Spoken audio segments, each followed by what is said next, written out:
Thanks so much for joining us at 10. I'm Mark McPherson. President Donald Trump has halted a plan to double tariffs on Canadian aluminum and steel after Canada suspended surcharges on electricity sold to the U.S. It's the latest in a back and forth of tariff threats between the two countries.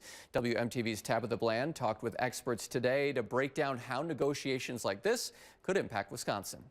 Well, Mark, those experts tell me that the automotive industry has a significant impact on our state, as many manufacturers are sourcing their parts from Canada and have been for quite a while. But the type of interactions he's seeing within the trade war are new.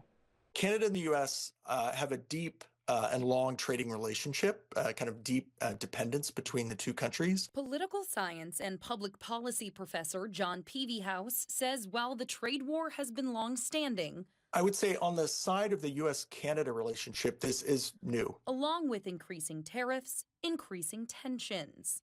We've never seen anything quite this intense, this hostile. Ontario adding surcharges on electricity imports, countered by President Donald Trump doubling tariffs on metals. Both Mexico and Canada have responded to kind of Trump's threats of tariffs by just responding and saying, well, we'll tariff you right back. Followed by reconsiderations on both ends. The question, why does this matter in Wisconsin? Because, of course, the Midwest is home to a lot of auto parts manufacturing and automobile assembly. Chief economist Anirban Basu points to automobiles. Ford and GM and Stellantis. You know, one of the things that is different about this round of steel and aluminum tariffs by Trump is that he's including intermediate goods made with those products. But Pevehouse says this pressure could add a layer of competition for domestic manufacturers. So ironically, you see some companies sort of being very quiet about the tariffs. Even though it's going to hurt their bottom line, it's going to hurt another bottom line more, right? It all depends on where they've sourced their parts in their supply chain. But for consumers, it may be time to expect some price changes for a new set of wheels. The heart of the U.S. economy, which is the American household and their spending, and their costs are about to go up for many things.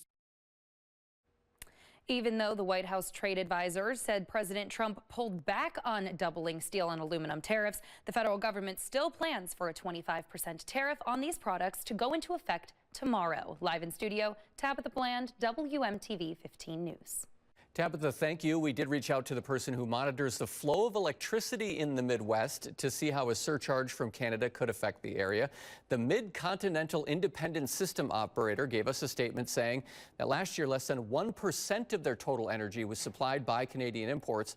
Less than half came from Ontario. It went on to say, quote, for context, that amount is equivalent to approximately one power plant, end quote.